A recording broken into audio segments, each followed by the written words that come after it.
I'm prosperous. I'm blessed. I'm successful. I'm sought after. I'm favored. I talk like this all the time. Everyone wants to do business with me. I am a magnet. Everything I touch expands and succeeds and grows. When you talk like that to yourself, anytime you walk into a room, you're going to see things differently. And then it's just having the courage to take the next step.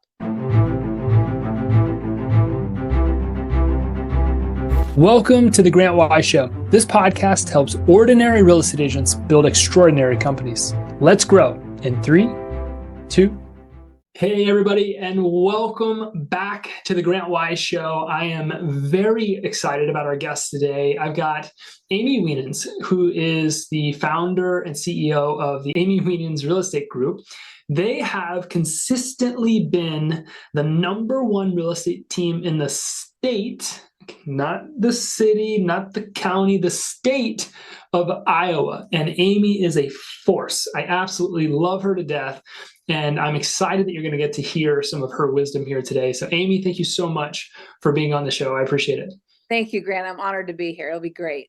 Love it. Well, this entire show is helping ordinary real estate agents build extraordinary businesses. And I would love to hear your story. Take us back to the beginning. You were the #1 team in the state. I'm sure there were times where maybe that was the goal. And then I'm sure also once you get it, it's not easy to keep it. But give us the story. How did you get to where you are today? Okay, so I started out, I've been in real estate almost 30 years, right? So I started right after college, and literally I started out knocking on doors. And because I had just completed college, I had been working at Cook County Jail in Chicago, teaching employability skills to inmates that were never going to see the light of day. I'm like, ooh, this does not look like a good career path, right? Although I enjoyed my experience there, I wasn't staying. So I decided I needed to sell something. And what would sell? I didn't want to be a car salesperson. I didn't want to sell insurance or anything like that. I wanted something that would sell itself. And I thought houses would sell themselves. People would be excited to see you. They're getting their first house. They're having kids. So I quickly got into it. And my dad, I called him. I said, hey, I want to move back. He's like, okay, we just paid for you to have this private education. You better succeed. And he didn't really think I was going to, I could tell. But he packed my car up with files and basically said, go to town. You're going to knock on like 50 doors a day. So the real estate company I went to work for just handed me a phone book and said, well, here's your lead sources. And I'm like, that was complete overwhelm.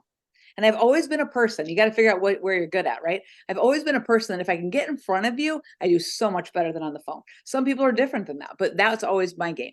So I started knocking on doors. I knocked on 50 doors a day, come rain, come shine, snow, no matter what, I was out there. And I can still tell you that I reap the benefits of that today. 30 years later, in my community, people still know. And I would walk around with apples. They're fresh, polished apples with a sticker on it that said, I'm fresh in the business, hire me and start packing. And I handed them out everywhere I went. It was so cheesy. But even 30 years later, we walked into an event my daughter was playing piano at last weekend. And this lady's sitting in there. She says, hey, do you remember you sold my house? Like, I don't know, maybe 30 years ago. And I said, I do. And she goes, yeah, you walked into my house with a big basket of apples for your open house and said, I'm selling this house. I got rookie of the year my first year. I had very ground basic type deal. I always knocked on doors. That was just my commitment. And I did open houses every week. And then every Sunday I would go to my office. I'd get a box of cereal. I'd sit at my desk and I would make phone calls. And I did it every single week. And I was just super consistent at it. I hated it. I hated almost every minute of it. Right. But I did it. And I found great success with it. I didn't enjoy it. It was a process. My friends were out having fun. But today I get to do different things that they might not be doing because I put the hard work in. Right. And so I think that kind of put me on a path. So I got on a treadmill, was selling like 120, 130 homes a year with an assistant and a buyer's agent. And it became a transaction treadmill where I could only go so far. And one day I got a phone call from Matt Wagner. And he said, Amy, I could get you so much more business. And I said, Matt, I actually don't need more business. I need a life. And literally he hooked me up with my first real estate coach, Amanda Howard. Within 3 weeks, I switched over to Boomtown. I had a vendor program and I started to create a team. I started to get buyer's agents and I still handled all the listings and it launched from there. But it was just me and an assistant and we could do a lot. We did a lot of damage as me and an assistant. That's incredible. I would imagine that there were many times, because you even said this, I hated it. I didn't want to do it. I would imagine there were so many times you're like, I'm ready to quit. I don't think that I want to keep doing this. This is awful. I don't like it. And I know that there are so many real estate agents in the market today that is their exact mindset. The market's been crazy for a year. It's not been a fun experience if you've been in the real estate space for the last 12 months. And there's a lot of people right now that are probably thinking like, I hate this. I don't want to keep doing this. This is not fun. What was it for you in those times that you were just like, I got to keep going. I got to get to this place. I got to do this. Why did you keep doing it if you hated it? Grant, because I was always in a race against myself to be better and to do more. And I'm proud to say this, although last year was an adjustment for me. This is my 30th year. And for the first 28 years of my life, I never went backwards, not 1 year. I always made progress, right? I always sold more real estate. Through 2008, through 2009, didn't matter. I always did better. And last year, I'm like, whoa, right? It's different because it wasn't just me. I'm running a team now. It wasn't just if I'm going to work hard. It's like we're dealing with uncontrollables, right? Last year was the first year I'd ever gone backwards. And I don't like that position. And so I'm always a person that wants to go forward. But I did this. I used to say, I would look at people that did really, really well in this business. And instead of shooting like pot shots at them, instead of being negative about them because they're killing it, I started to celebrate those people. So I'd see them do something great. I'd send them a gift card. I'd see them do something great. I'd send them flowers. I'd send them balloons. I'd do something to recognize their accomplishment. I'd call them, hey, you had a fantastic year. This is my competition, right? I'm like, you had a great year. But I so believe in the principle that if you want to go somewhere, you're going to have to celebrate people that are ahead of you. And so I made a switch to Remax about, I think it was about 13 years into my career. And I had been killing it in my other location, in my other company. And I got there and I was like, oh, these guys are really killing it. I was standing still. You rise to the level of competition that you're around. You rise to the level of talent. That's why it's so important to get around good talent because your skill level rises and falls on it. It feeds on the energy, the synergism. So I've always surrounded myself with people that did a lot because I had a vision. And I think a vision is a big part of it. Like I always want to see my signs everywhere. Like I had a vision of making big impact in my community. And not that it would just be my signs, but I know that the more money I could make, the more impactful I could be, the more lives we could change, the more parts of stories that we could be. So that was a real driver for me. So even when I thought things sucked and even when I didn't want to do something, it wasn't in me to just hang it up. And did I feel like hanging it up? Many days. This last year, I felt like hanging it up many days. Like, I think if you're in a situation and you're grinding, it's kind of like John always says, you got to just bet on yourself and just go for it, right? But like this year, I really hopped back into my business again. And not that I had removed myself completely, I had not. But as a team leader, I had kind of gotten a little distance between myself and the client. And here's the reality of it. I love people and I love the client. So this past year, I'm like, I'm getting fully engaged again. So I've done that. My team has needed me to ride alongside of them because it's been a weird market. I mean, our environment, our market's probably down 30, 35% this year, which again, like I just need to be in the trenches with them, doing the things that they're doing and not expecting them to do things that I'm not willing to do. I mean, I went back to door knocking this year. I'm like, let's go. I'll teach you how to do it. Not everybody's willing to do that kind of stuff. When you get to a place where you mentioned John, so she's talking about John Cheplack, which is somebody that we both mutually work with. Cheplack talks about the ivory tower. And I'm not saying that's what you did, but like when you get to a place where you're displaced from the work, where you become a team leader, so most of your time was spent working with other agents, not necessarily the consumer. It's not easy to jump back into the business and start doing those types of things. But it sounds like you were like, I've got to model this. Maybe you can explain that to us, but I've got to show people what they've got to do in this market because this is a market maybe my team's never seen before. If you've been in real estate for 3 years, like you got shook this year. If you've been in 5, if you've been in 10, some people have been in the business almost 12, 13 years. Yeah. You only ever thought that it was phenomenal. And a lot of people got punched in the mouth this year. Like, walk us through what it's like to step back into the organization. And I remember calls after call after call, like, yep, I'm knocking doors again. I'm doing the things that got me to this place initially. And just like, what went into that decision? So mindset was if I've got to control the controllables, right? We've got all this stuff that feels out of control. We can't control what the market's doing. We can't control that, but I can control my level of activity. Like that's the one thing that I can go full throttle on. And I would say to my team, yeah, go knock on doors. It's great. It's great. Go knock on doors. Go knock on doors. And they would look at me like, okay. and they wouldn't have good success with it. So I literally went out this year. I'm like, let's go. I'll go out there with you. I'll knock on doors with you. They just needed to listen to me. How do I talk to people? What do I ask them about? What do I say to them? Part of it was a training. Like, I'm not too good to go knock on a door. I'm not a hot shot that I can't go knock on a door. I'm happy to do it. Right. When your team sees you doing that, it causes them to rise. In my opinion, they see you doing the hard stuff. This could be a lonely game right now, a lot of grinding, and it could feel lonely, but they didn't feel alone.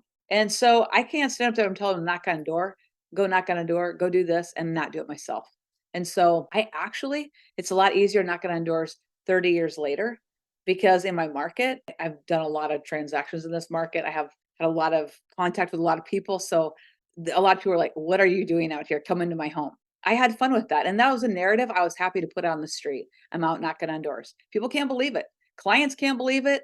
They're like, why are you doing this? I said, well, we're looking to create business.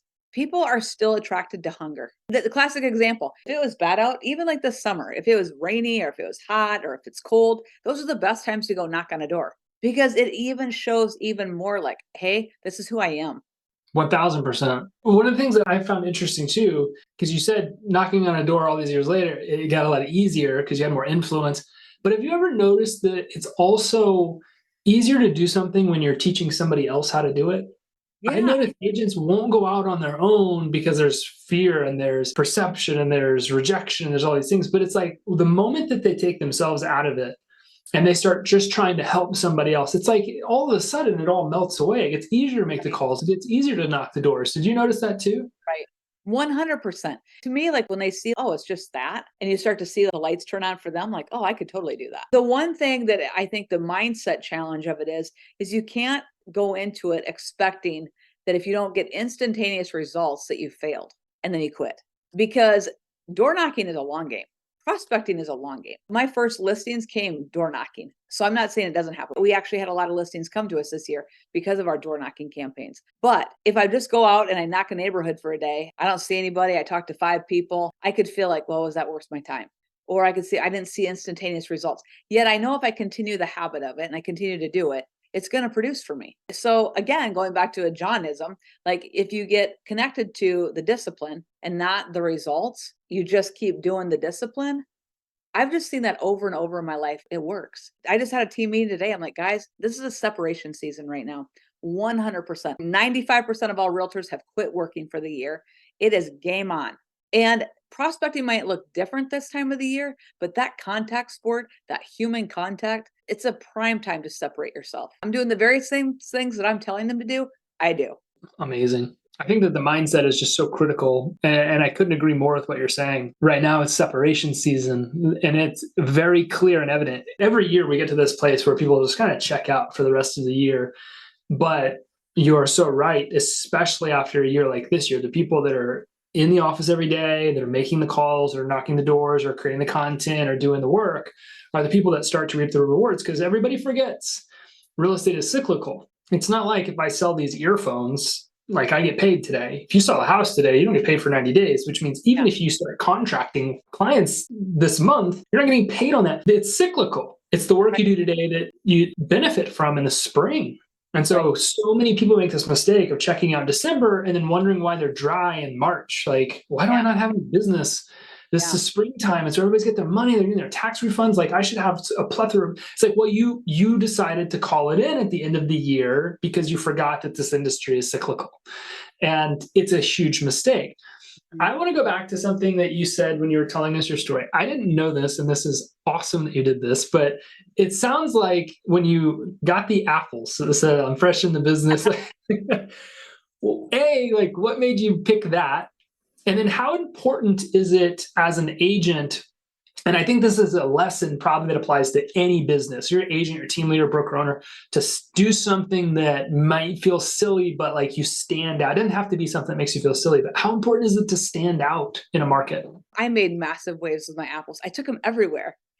I just told my team this today. I had fresh apples. Do you know what a hassle that is, going and getting clean, good apples like every day? Or, one day I dropped a whole basket of the apples and I took them into my open house. This guy picked it up. He's like, ugh. I'm like, sorry, I just dropped it. Anyway, but like, it was a hassle, but I had new stickers made all the time. And everywhere I went, I'd hand that apple off. And to this day, people still remember that. in this community, they still remember. You have to do something to differentiate yourself.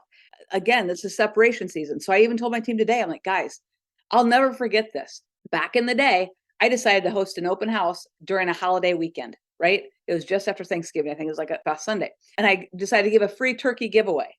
Well, it was a freezing cold day. It was not a very nice house. Because again, I'm like, I'll take any listing to sit in. And I sat in there and I'm like, wow, that was dumb. Everybody was right. Don't do this. Well, right about 10 minutes before the open house was over, opportunity meets my preparedness. A guy walks in the door and he goes, hey, I'm not interested in this house at all, but I am interested in that turkey. I'm like, well, you can have it because no one else has showed up. But anyway, he says, hey, I have been thinking about, again, a conversation. He had been thinking about taking a look at a house. At the end of the day, I ended up showing him a house. I ended up looking at his house. I ended up selling his house and ended up selling him another house. And within that week, so back in the day, based on all those prices, I made like $10,000. And everyone looked at me like, where'd you get that client at? Well, just out and about doing my thing. Here's the thing, from a mindset perspective, energy and enthusiasm sell everything. They sell real estate, they sell everything. And everybody, whether they hate being a salesperson or not, you're in the sales business. You're selling to your spouse every day. You're having to sell yourself to your team every day, to your client base every single day. We are in a sales world. And so I think that the energy that you bring to the table, the way you walk into a room, I've always just said to my team and to my client base, like, I got you. Like, I'm going to do whatever it takes to move the needle for you. And so we've never just been, hey, I'm going to stick a sign in the yard. It's forced us to get creative because we've had down markets and up markets and things aren't moving markets, that you just have to keep showing up and doing the next creative thing. They just want to see you do something. So, I mean, even today we have agents that don't know how to get a price adjustment. They just want to see you doing something. They just don't want to avoid the phone call, just have the sign in the yard. It's on the MLS. I did my one Facebook video. Like, they just want to see you doing something to move the needle forward. It's a partnership. I tell every client, we're a partner. We're a partnership. This is a tag team event. We've got to work well together. And I think that that makes them feel good. And so many times I think with agents, I mean, I can't tell you how many times I'll wake up with a client in my mind. So instead of just letting that client that I wake up in the night thinking about, there's a reason I'm thinking about them. So I'll always call and say, hey, you're on my mind. And I know if I'm thinking about your situation, you're thinking about your situation. Let's talk about it. I got another plan. Like, just those kind of things. Like, I've always been led by my gut feel. If you're thinking about people, my best prospecting system is my gut feel. Why do you think that so many people don't? People run away in this industry from the word sales. I'm not a salesperson. I'm in service. I'm not a salesperson. I'm this. They also, like you're talking about, if I wake up and I've got a gut feeling about something, I need to act on it. A lot of people get those feelings. They do nothing with it. Coach us through this. Like, how do we overcome ourselves as it relates to like the reality that you're a salesperson, but then also what's the disconnect? How can I overcome that disconnect between thought and action so that I can create this extraordinary business? I feel like that it can't be focused on the sale. I think it requires a perspective shift. Like, I don't know why this person is on my mind.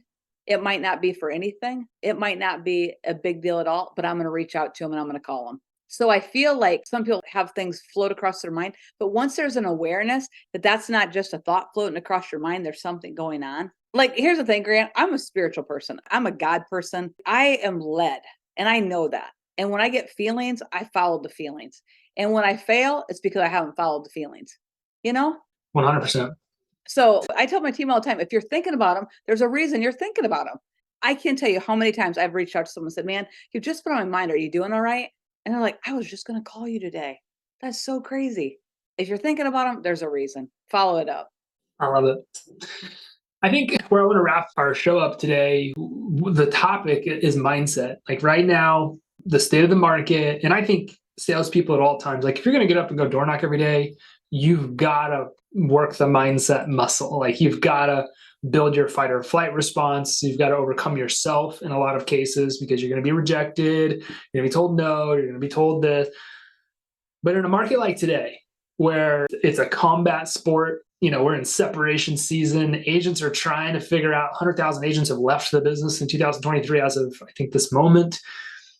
Talk to me about mindset. I know this is a huge passion of yours, is people's mindsets. What should I be thinking today? How can I overcome myself today How can I win, even though there's a lot of stuff that people could say maybe is, the market's working against me, or Zillow this, or lawsuit. What is the mindset I need to take into my next season to build an extraordinary business? I think that you have to adopt a philosophy that you get what you're looking for. And what I mean by you get what you're looking for, if you start to say that every day. So here's the thing, 2008, 2009, it's the closest thing I can come to this. Markets are shaking, people are freaking out.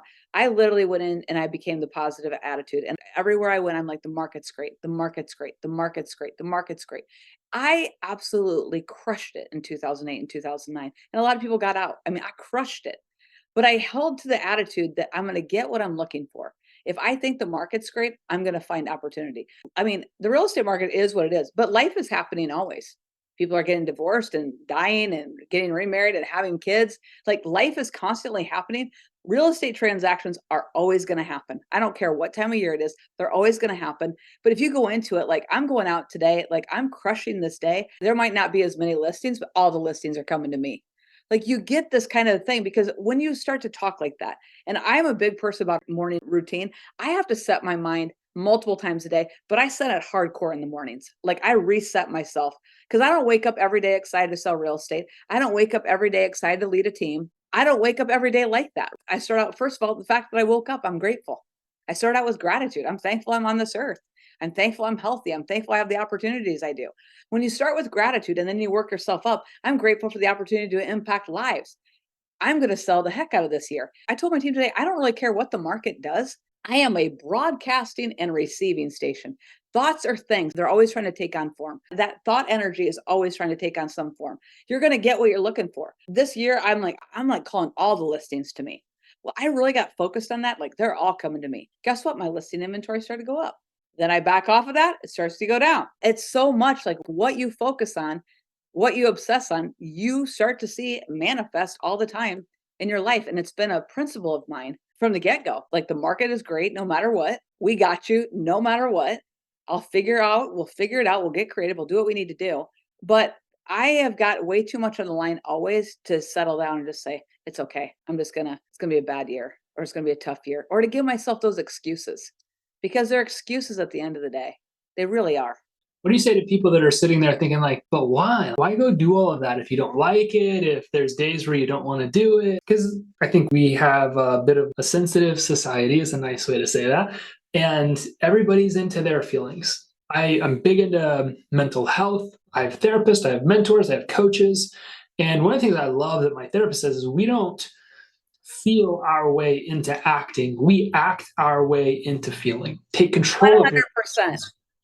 and so what do you say to the person that's like, well, I don't feel anything. Like, I don't feel like cold calling. I don't feel like doing this. I don't feel like that. I hate this. What do you say to those people that maybe are questioning, like, well, Amy, why do you do all of this if there's days that you don't want to do it? Because I think that people have this false sense of a belief that, like, well, you've got to, live to be happy and live to do this. And it's like, maybe. Grant, like, in this lack of disciplined world that we live in, it's all just about a feel good. Here's the thing that I would say 7 out of 10 days, I don't feel like doing what I do. I get out of bed. I have a certain routine. I drink celery juice for the last 4.5 years every day. I never feel like drinking it, but I know the benefits of it. I never feel like it. It's not about feeling to me. It's about, I know where I want to go. And here's the thing, the greater the desire for impact that you want to make, the more you have to tell your feelings to go to hell. That's just the truth. If you want to make impact, you have to tell your feelings to go to hell, because I feel like feelings are like border guards. They're trying to keep you in a place that you don't move out and you don't do this. Our feelings are our biggest battle. Like, they are a battle. And I've battled through feelings big time. I've walked through adversity. I've walked through a lot of things. And my feelings tried to, like, just quit, just be done with it, just give it up. But here's the thing. I'm like, just put one foot in front of the other. Do it one more time. Do it one more time. Make one more phone call. Make one more contact. Do it one more time. There's nothing sexy about it. It's one foot in front of the other until all of a sudden you're starting to have fun with it again. The other day I woke up and I'm like, yeah, I had a busy day. And I was like, oh, I'm like, I'm set in my mind. I'm excited. I'm thankful I have the opportunity to potentially impact people. All right. Did I feel different? Nope. I got in my first meeting. The engine's starting to run. I got to my second meeting. The engine's really starting to run hot now. Got to my third meeting. I'm like, man, I am so fortunate I'm in this business. Like I acted my way into it. Did anyone that I was sitting in the meetings know that I had no feeling of, I didn't even want to be in them? They didn't. I showed up with my A game, but I didn't feel like it necessarily. That's the thing. That's the separation season too. The ability to go past your feelings. Every time I have someone come interview in our office, I always say to them, how mentally tough are you? Everyone thinks they're mentally tough. This is a beat down business. You're going to get beat up, kicked to the curb, and you got to have the pop back factor. If you can't pop back quick, you're not going to make it. Everyone thinks they're mentally tough. And then like 6 weeks later, they're like, yeah, this is brutal. I grew up playing baseball, and one of the things you learn is that you have to have what we call a short memory. You have to be able to forget because you're going to make mistakes. If you fail 70% of the time, you're still considered one of the greatest to ever play the game. So meaning like you are going to fail statistically more than you succeed. And if you don't have short memory, one play affects the other, affects the next, and all of a sudden you get into like a bad hitting streak or your defensive averages go down. There's a lot of caveats to that. So I think real estate agents, you've got to practice that. You've got to have a short memory. You've got to be able to make an attempt, take the action, be willing to make the mistake. Not everything's going to be a mistake or not everything's going to be a failure. And then learn the lesson, implement some adjustments, and then continue to rinse and repeat that cycle. I love what you talked about. I'm just going to do it one more. I'm going to make one more call. I'm going to make one more this. I love the ed my let theory, right? The power of one more. Yeah, where I'm right there with you. Like, I do not want to do this. I wake up every day at 3:45. It's rare that I feel like getting up that early every single morning.